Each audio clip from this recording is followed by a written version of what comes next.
père de braves dames Et nous sommes donc revenus sur ce plateau. Vous nous aperceviez en pleine discussion avec Elie Bijaoui. Bonjour, Bonjour. Êtes le traducteur de l'École des femmes. Oui. Et vous, Albert Ilouz, vous êtes l'acteur, un des acteurs de cette pièce. Juste avant de commencer avec l'École des femmes et avec Molière, Albert, nous en parlions pendant la diffusion de ce reportage. On voulait rendre hommage à l'une de vos consoeurs du théâtre Cameri, Anat Gov. Elle avait 58 ans, l'épouse du célèbre chanteur israélien. On voit son image à l'écran. Elle est décédée hier des suites d'un cancer. Est-ce que vous l'avez côtoyée? Est-ce que... Côtoyer, c'est à partir le fait qu'on joue dans un théâtre, on se voit. Et ce qu'il y a de triste, c'est qu'il y a quelques jours, on a aussi enterré une très bonne amie et actrice qui s'appelle Rosina Cambous.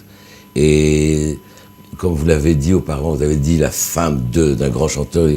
Et non, et moi je dirais aussi qu'elle aussi avait son propre rang et grâce à son don d'écriture, enfin créative. Et c'est une perte parce qu'elle était jeune et tout le monde la connaissait. Et c'est triste de voir ces jeunes créateurs partir comme ça de ce cancer qui devient l'ennemi de tous. Alors Albert Ilouz, sans le savoir, vous m'avez permis de faire une transition toute trouvée. Vous parliez donc d'Anat Gov, une femme elle-même, pas besoin d'être la femme de, l'épouse de, ce qui nous amène justement à notre sujet de ce matin, l'École des femmes de Molière. On regarde une mise en bouche, quelques secondes de mise en bouche, et puis on revient tout de suite sur ce plateau avec Elie Bijaoui et Albert Ilouz. בית ספר לנשים, נשים, נשים, נשים, נשים היו כבר אז ב-1660, כי אז הרי נכתב בית ספר לנשים, נשים ולמולן אנחנו מתקשים, נשים, נשים, נשים, איך לומר נשים, נשים, נשים, נשים, עדיין חוששים, עדיין נרגשים, עדיין מתעקשים, נשים, נשים, נשים.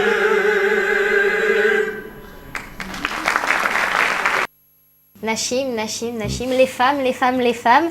Elie Bijaoui, on commence avec vous. Le titre même, l'École des femmes, que vous avez traduit en hébreu par Bet Sefer, enfin pas vous, mais vos prédécesseurs ont traduit par Bet Sefer la Nachim. Le titre lui-même, il explique en lui-même la difficulté du traducteur de coller au texte, puisque le titre en français a un double sens, une double signification. En hébreu, il a perdu un petit peu de ce double langage. C'est vrai, mais puisque vous l'avez dit vous-même, le titre existait déjà. Ça veut dire que le public israélien connaît l'école des femmes comme Bet Sefer Lenashim. Et en fait, je vais expliquer pour comprendre la différence. En français, la femme, ça veut dire une femme, et puis l'époux. C'est ça que vous voulez dire en fait. Et en hébreu, on dirait Nashim pour des femmes, et Rayot pour les époux. Mais si on regarde bien, Nashim, Ishto, c'est sa femme, en fait, ça donne le double sens, mais c'est pas, it's not the heart of the translation, c'est pas le cœur de la traduction. Quoi. C'est comme on dit, c'est drôle, en hébreu on dit, au lieu de dire mon mari, on dit mon possesseur, Baali. Mon propriétaire. Là, voilà, oui. donc, c'est parfois choquant. Et là, il y a aussi une question de propriété, comme dans l'histoire, si tout le monde connaît. Moi, je dirais que c'est pas une école, moi je le vois comme denteur. Arnolphe. Et, oui. Là, et il se fait dévorer par son propre lit en disant... Il est tellement obsédé. On va rappeler un petit peu l'histoire de l'École des femmes pour ceux qui ne s'en souviendraient pas. C'est justement l'histoire d'un homme qui a peur d'être trompé. Oui, il est tellement obsédé par l'infidélité féminine qu'il élève une toute jeune fille à l'ignorance totale. Au début, il l'enferme dans un couvent, et puis petit à petit, on voit que c'est un enfermement et physique, et moral, et intellectuel. Finalement, elle rencontrera Horace, qui est un jeune homme comme elle.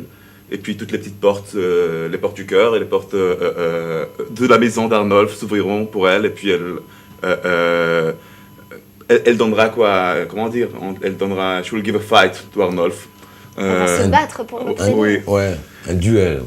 Et puis en fait, on peut dire qu'il y a, j'aurais pas dit féminisme, mais Molière, il a pas mal de critiques sur ce monde que Arnolphe représente dans la pièce. On le voit, c'est l'homme qui menace la femme, c'est l'homme qui utilise le pouvoir de la religion aussi pour lui dire c'est un très, très grand péché ce que vous faites si vous partez avec ça veut dire, On va revenir un petit peu plus tard en deuxième partie de cette interview sur le véritable sens. Est-ce qu'il est encore actuel, le sens de cette pièce? Et on va voir qu'il est beaucoup plus actuel que ce que l'on croit. Je voulais simplement revenir sur ce travail de traducteur. On sait cette pièce grivoise, farcesque, il y a plein de mots qui ont un double, un triple, un quadruple sens, et en particulier chez Molière, on le sait, un adepte de ces règlements de compte à travers ses pièces et à travers les scènes. Est-ce que pour vous, c'était un carcan dans lequel finalement vous n'avez pas été enfermé? Est-ce que chaque mot, chaque expression vous a fait peur, ou au contraire, est-ce que vous l'avez pris comme une aide pour la traduction? Alors vous avez capté tout en fait, parce que peur et beaucoup de... au début, on se met devant la Quand pièce. on vous a proposé ce projet, comment vous avez réagi? Alors je me suis dit, bon, enfin je vais faire une classique. Une classique, vous voyez, le traducteur. Moi, mon point fort, c'est l'hébreu. Hein. Je me suis dit, enfin, Molière, la langue de ma mère, de mon père, je vais faire... Et de l'autre côté, on se dit, bon, Molière, c'est le top du top, quoi. C'est Molière et Shakespeare, en fait, il n'y a pas plus. Et puis, après, il écrit tellement bien. Et l'école des femmes, c'est rimé et la structure est splendide. C'est encore marrant en français. Je l'ai vu il y a 6-7 mois à Paris. La pièce, elle était montée à la Comédie Française. Le public rigole comme in a queue. On fait tac et tout le monde rigole. Oui, je parle avec les mains, je vois. Et puis finalement, pour traduire, ce qui s'est passé, c'est que on s'est décidé, Oudi Ben Moshe, le metteur en scène, et moi, de garder la structure qui est très stricte et qui est composée on l'a dit déjà, est rimée. Et on a gardé, à force, le fait d'avoir gardé la structure m'a laissé une liberté de choix dans le contenu. Finalement, c'est ça, vous m'expliquez ça en préparant cette émission. Finalement, les rimes, les vers, la structure très très rythmée que Molière a imposée, au lieu d'être un carcan pour vous, ça a été une source de liberté pour traduire. Exactement, parce qu'au moment où on garde la sonorité, l'élégance du cadre, dans le contenu, on peut un peu jouer. On peut, puisque l'école des femmes, c'était pas écrit en hébreu, alors avec l'hébreu, puisque l'hébreu courante et pas aussi riche. Elle est assez riche, hein, l'hébreu courante, mais n'existe pas autant que le français courant. Et on peut jouer avec l'hébreu courante et avec l'hébreu, ce qu'on appelle l'hébreu de la Bible en hébreu. Alors on peut jouer avec the gap, la différence entre les niveaux de la langue très facilement. Et dès que c'est cadré dans un beau cadre qui est rimé, qui garde une élégance, alors on peut passer de la langue qui est complètement argot à la langue qui est complètement littéraire facilement, sans faire quelque chose de bizarre dans l'oreille du public. Alors, ce qui est important aussi, c'est aussi l'acteur. Le texte, lui, je dirais, un double travail là. C'est pas rien que traduire et donner ce rafraîchissement de nos jours, et pour que le public aussi se sente à l'aise. Parce que c'est comme on dit, classique, ça fait peur. Mais je ne sais pas si tu le sais, Molière, il s'appelle l'homme immortel. Donc c'est jusqu'à présent. Et c'est dans plusieurs pays, dans plusieurs langues. C'est un magicien de mots. Mais le côté d'un traducteur, c'est de savoir, de ramener ce parfum d'avant à aujourd'hui, quoi. Et que ça soit aussi confortable à un acteur de jouer, parce que avec rime, c'est un piège. Parce qu'il faut avoir aussi, il faut savoir présenter ce texte comme si on le faisait d'une façon réaliste. Naturelle. Naturelle, voilà. Justement, vous allez nous parler de votre jeu d'acteur dans quelques minutes. On va voir un extrait avec justement ces rimes dont on parle et la traduction classique, elle, cette fois. Regardez. כללי הנישואין וחובות הראיה. לשנן שוב ושוב לאחר הקריאה. כלל ראשון. חובתה של אישה להכניס לראשה שברית הנישואין היא קדושה. האופנות משתנות, אך למרות התמורות, רק לבעל בלבד היא מורשה. כלל שני, האישה תתקשט רק במידה ובעת שיחפוץ בעלה המסור, כי אופייה הוא שלו, שהשאר מצידו יחשבו שהיא שיא הכיעור. כלל שלישי,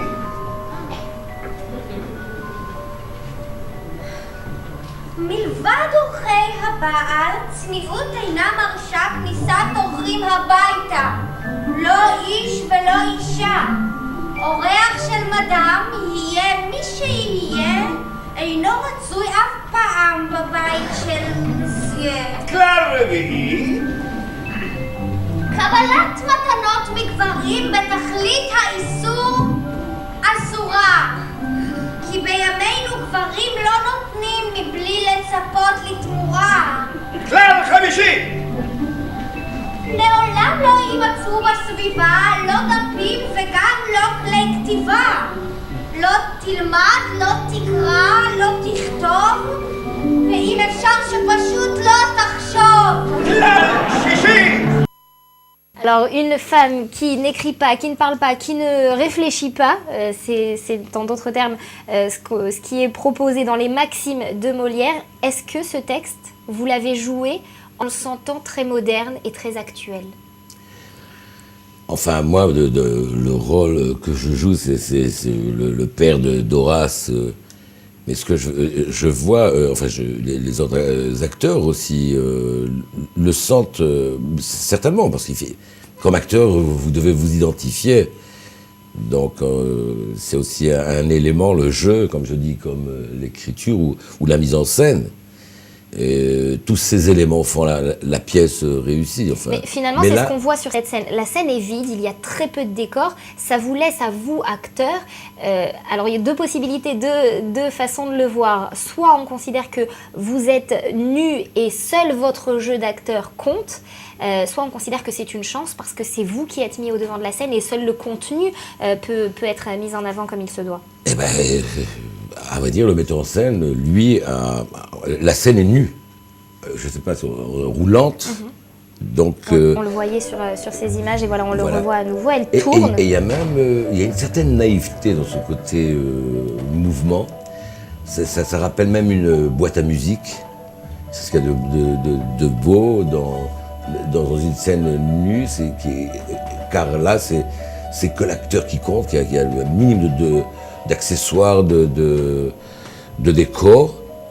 Et donc vous êtes à 100% devant le public, et c'est ce qu'aime un acteur, ne pas être caché ou camouflé pas. Et c'est ce qui donne, comme je dis, ce parfum. Et vous avez vu les costumes, et c'est important aussi, on est habillés, on a les trois personnages habillés bleu, blanc, rouge, qui représentent le drapeau français. Donc, enfin, le public, des fois, ne ressent pas ça. Voilà, on vous voit sur ces images. Voilà. J'étais en train de regarder les images, alors je me suis arrêté, j'ai pas écouté, en fait je me suis arrêté à écouter une seconde parce que l'image était tellement belle à mon avis. En fait, le travail d'Odi Ben Moshe, le metteur en scène, c'est de donner la scène au texte et aux acteurs. Et Molière, c'est ce qu'il a fait en fait à son époque. Une autre chose, on avait parlé... non seulement il a fait ça pour les acteurs, mais lui aussi était amouraché de son propre texte, parce qu'il jouait aussi. Et il était amoureux d'une jeune fille, comme dans l'histoire de l'école des femmes. C'est une histoire connue, bon, je ne vais pas commencer à la raconter. C'est particulièrement identifié au texte. Une autre question que je voulais vous poser par rapport à ce texte, vous l'avez traduit au moment en 2011, Oui. au moment où on entendait en Israël l'épisode notamment à Beth Shemesh d'une petite fille qui n'était pas suffisamment habillée de façon suffisamment adéquate à la règle, à la loi religieuse, à la Torah, et à qui on a craché sur cette petite fille, ou encore les fameux problèmes qu'il y avait dans les bus israéliens avec les femmes qui devaient s'asseoir derrière et les hommes devant. Alors c'est une portion de la société israélienne, mais est-ce que ça vous a influencé dans l'écriture de ce texte? Beaucoup, parce que, je vais vous dire, la soumission de la femme dans la pièce, en réalité, on ne s'est pas trop éloigné, je regrette, oui, mais on ne s'est pas trop éloigné dans pas mal de régions en Israël. Et quand j'ai lu un peu sur ce qui est écrit, disons, à Mea Shearim ou dans les quartiers très orthodoxes, les maximes de Molière, parce qu'il y avait les règles très religieuses, très orthodoxes, sont parallèles presque, c'est fou en fait. C'est Maxime. La femme doit être voilée. Il faut qu'elle passe de l'autre côté de la rue quand il y a des hommes qui arrivent. Elle ne doit pas parler à un autre homme qui n'est pas sa famille ou sa mari. C'est les mêmes maximes à peu près, mais 350 ans plus tard, dans une société qu'on se croit moderne, mais ça existe. Et non seulement dans les endroits qui sont orthodoxes, ça, dès que l'histoire de Beth Shemesh et puis toute cette histoire de soumission de la femme on commençait à en parler, même ici à Tel Aviv ou à Jérusalem, tout à coup on voit un peu partout que ça existe encore. Partout, mais aussi dans l'islam aussi. On voit ça, ce côté voilé, ce côté qui adore, enfin même s'ils ont un certain soupçon, n'importe quoi, ils sont là. Donc, finalement, il y a beaucoup de Molière. punitions dans ce milieu religieux radical, en Israël aussi. Donc, ça rappelle je sais pas, comme j'ai dit, la femme est un bien, et il la sculpte à sa façon. C'est aussi la terreur sacrée du mari qui existe, c'est triste mais c'est vrai, qui existe encore, pas partout, mais ça existe. Les maximes, c'est comme les 10 commandements en fait. Exactement. C'est se mettre à moitié Dieu, se faire Dieu. En hébreu, il lui dit Adon Olama, Adon Olam, qui est pour nous Seigneur tout-puissant. Seigneur du monde, mais c'est Seigneur de son monde en hébreu, pour faire en fait l'équivalent entre le mari qui se met, ce paternalisme qui se met un peu plus bas que le Dieu, quoi. Moi, si je me souviens, quand la première fois cette pièce est sortie, je veux dire, dans les années, enfin, en 1660 quelque chose, 1662. En décembre 1662, qui est exactement 350 ans aujourd'hui. Pas aujourd'hui, mais donc, le 24. Public n'a pas aimé. Il a eu la difficulté. Oui, c'est vrai. Parce que là, c'était anti-intérêt de... Et justement, aujourd'hui, réagit comment votre public? Exactement le contraire, parce qu'à l'époque, il disait comment il ose critiquer la conduite du mari, comment cette femme ose se révolter contre l'autorité de son parrain, son mari en fait. Il n'était pas encore son mari. De son promis. Voilà. Et puis, et ici, on s'amuse pas mal parce qu'on comprend un peu ce que ça veut dire, on sait qu'on se moque un peu de nous. Il y a pas mal... Comme on dit, l'amour est aveugle, mais là, ici, à la fin, on voit que l'homme est aveugle. Et donc, la femme se sent très... je dis, il faut reconnaître, la femme est plus forte. Elle vit même plus que l'homme. Molière, il fait quelque chose de très intéressant à la fin de la pièce. Il laisse toute la scène dernière, la dernière scène, quand la jeune fille va aller avec son jeune amoureux, et soi-disant le happy end, la fin qui est la fin des rêves, toute la dernière scène, pendant 10 ou 15 pages, il ne la laisse pas parler un mot. Ce qui, en fait, il veut dire, oui, la femme va aller avec l'homme qu'elle voulait, mais ce n'est pas elle qui a fait le choix, en fait. Elle était passée d'une main à l'autre. C'est ce que Molière fait, en fait. Il ne la laisse même pas une parole dans toute la dernière scène. Alors, c'est intéressant. Il savait avec quoi... Alors, mais là, elle se permet de dire, avec tout ce long discours, quand il a commencé à flancher, à dire comme quoi qu'il était prêt à tout donner, à c'est vrai. Pour elle lui dit, face à son mari, ce long discours, mais dans le cœur, ça arrive rien du tout. Horace, elle dit, le jeune aimant, enfin son jeune futur mari, elle dit, lui, avec 2 mots, il a fait un monde. Donc, ce qui est fort, c'est l'amour. Oui. Albert Ilouz, c'est sur ces propos qu'on va terminer. Libye Jaoui, merci, on aurait pu encore en parler des heures. D'ailleurs, je pense qu'on va continuer l'émission en dehors de l'antenne. Merci à vous d'avoir été avec nous. Merci. Et puis le mot de la fin me revient à moi, alors, si Ouais. j'ai bien compris. On inverse les rôles par rapport à Molière. Allez-y. C'est ainsi que nous refermons cette édition. Merci à vous de nous avoir suivis. On se retrouve demain avec d'autres invités, d'autres questions d'actualité, d'autres confidences, même heure, même chaîne. Je vous souhaite une excellente journée et d'ici demain, portez-vous bien.